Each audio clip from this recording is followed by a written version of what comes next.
Every year we encounter new gadgets or tools that make it easier to run our businesses. What most people tend to overlook, either accidentally or on purpose, are the financial tools that help you to accelerate your business. Some people are so focused on mindset or energetic growth that they tend not to focus on the actual things that move the needle, which is looking at why your sales are strong in some areas and why they're not as strong in others. Basically looking at your numbers. In today's video, I'm taking you behind the scenes of my successful business to show you exactly what financial tools I recommend and use on a regular basis in order to keep scaling efficiently and also having fun while I'm doing it. Hello, welcome or welcome back. My name is Christina Scalera and I'm all about helping you to work when you want to, not because you have to. And the way that I do that here on this channel is focusing on passive income strategies, namely through something I trademarked called d-commerce, which is digital products sold through an online storefront. So if that sounds like something you might be interested in,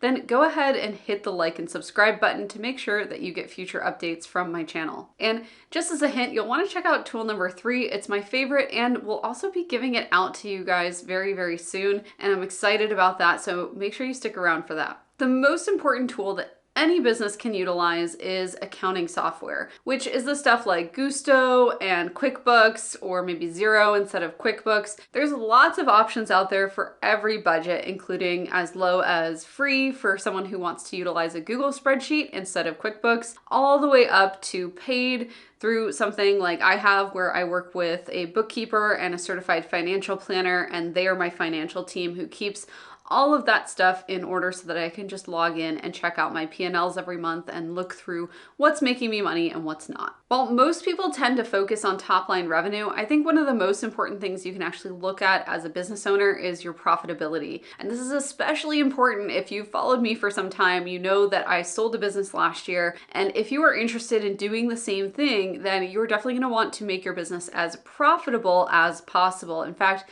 that's a lot of the vetting process in order to be able to sell your business, is to look at where and how you've been profitable to see if someone else can take that role on, or if that was something only you could do. And again, if it is something only you can do, that's something I work with people one-on-one with in my private coaching to help them to make their businesses saleable. So if that's something you're interested in, just reach out to me at my website at christinascalera.com. If you are not checking out your P&L on at least a monthly basis, then you are really missing out on a huge opportunity to make sure that you are moving forward in a direction that you like. There's a lot of businesses that I see that come to me at the stage where they're thinking, oh my gosh, I don't know what to do. I was selling this thing and it was going so well, but then Facebook changed their algorithm and now I don't know what to do. Those are the types of businesses that I would venture are not looking at their P&L very frequently. They're not logging into their analytics and seeing what their top sellers are. So if you are interested in running a business that is sustainable, then you're going to want to continue to focus on the things that are driving the most amount of money, the most amount of traffic to your website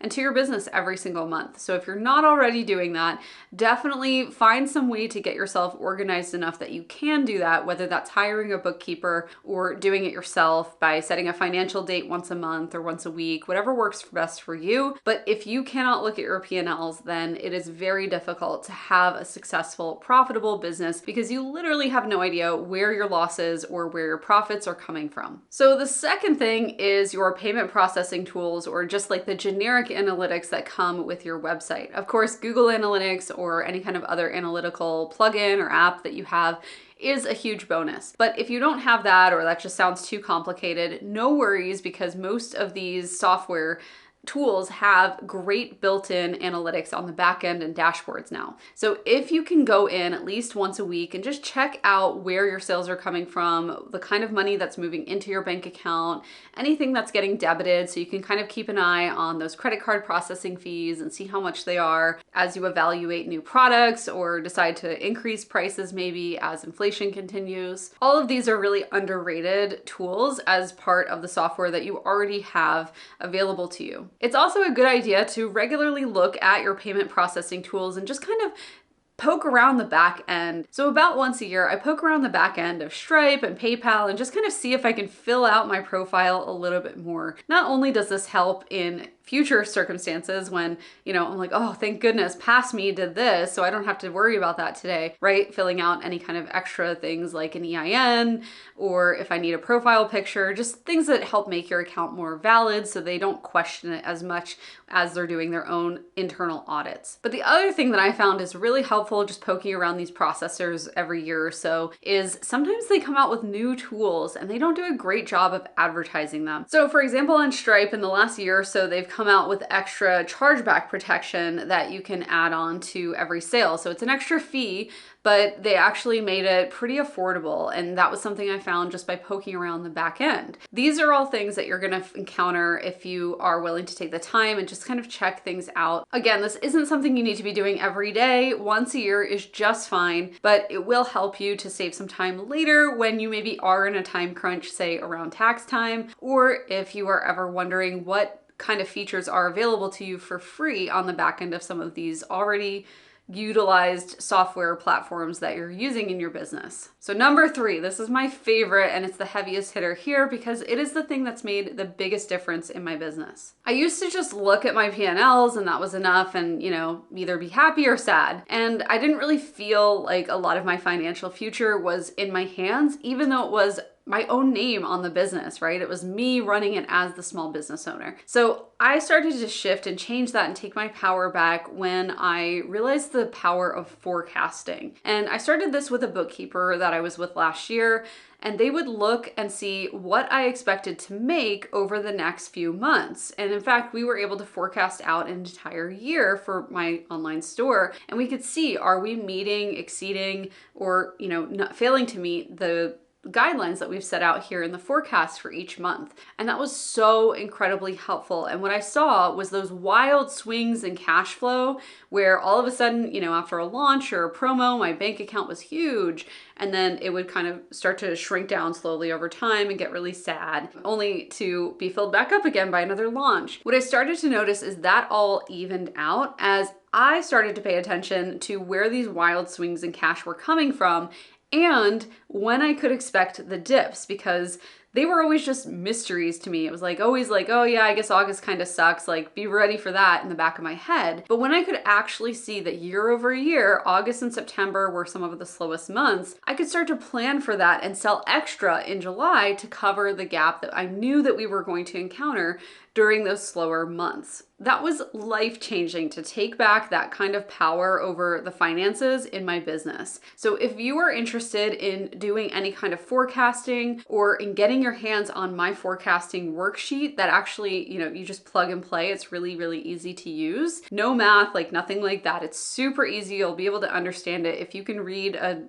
words on a page, then you will be able to read this spreadsheet just fine. And if you're interested in getting that, it's not quite ready, but you'll want to be signed up for my email list at christinascalera.com. You can scroll all the way to the bottom of the site to sign up, or you can just jump on any free workshop, get any free PDF.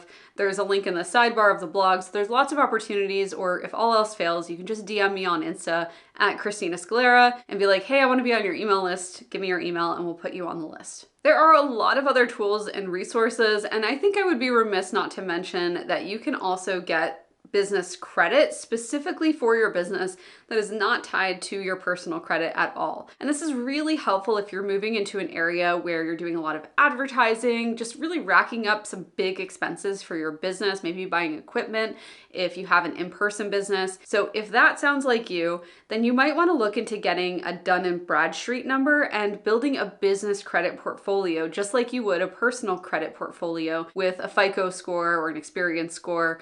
For your business, Experian and FICO, they're not a part of it, but Dun & Bradstreet is the one who assesses your creditworthiness. And again, you can get these credit cards and any kind of lines of credit with merchandisers or anything else that you might need solely through your business, so that if you have to tap into that credit, or if you do have an open credit card that has a high revolving balance, if you're running a lot of ads, sometimes that can happen, then when you go to pull a mortgage or anything else that involves your own personal credit, your business credit is not going to be checked. It's not going to come into that picture. So that was really, really helpful as I invested more in real estate this year, because I do have business credit and I didn't have to tap into that for assessing my personal credit worthiness for these properties. It would have been fine if they had. In fact, I don't even know, maybe they did look at some point, but I didn't see it on any of the reports, and there wasn't really anything for me to show them, but I would be happy to do that if they ever asked. Either way, it was really nice to be able to access a line of credit if I ever needed it as an emergency fund,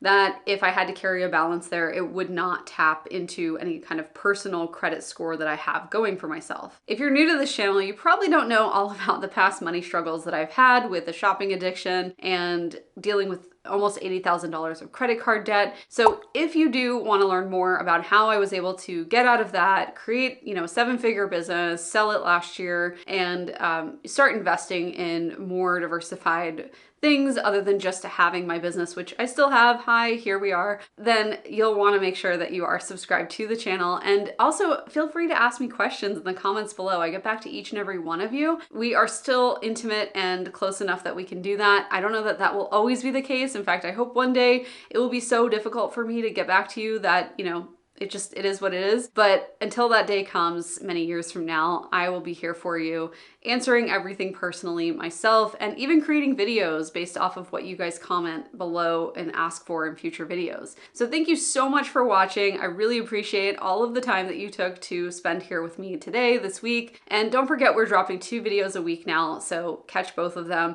on your walks, on your drives into the city, to the vet, wherever you're going. I work for myself, so I don't have to commute. But I do have to take my dogs to the vet like today, so if you are like me and you have little errands like that to run, I like to pop on YouTube videos and just watch those as I'm driving around. Obviously, I'm not watching it, like it just is playing on my AirPlay, like it's fine. So if you are like me and you have trouble fitting these videos into your daily life, don't forget, you can always watch these like a podcast, or listen to these like a podcast, I should say. And I will look forward to seeing you in future videos. Thank you so much for watching. Bye, everyone.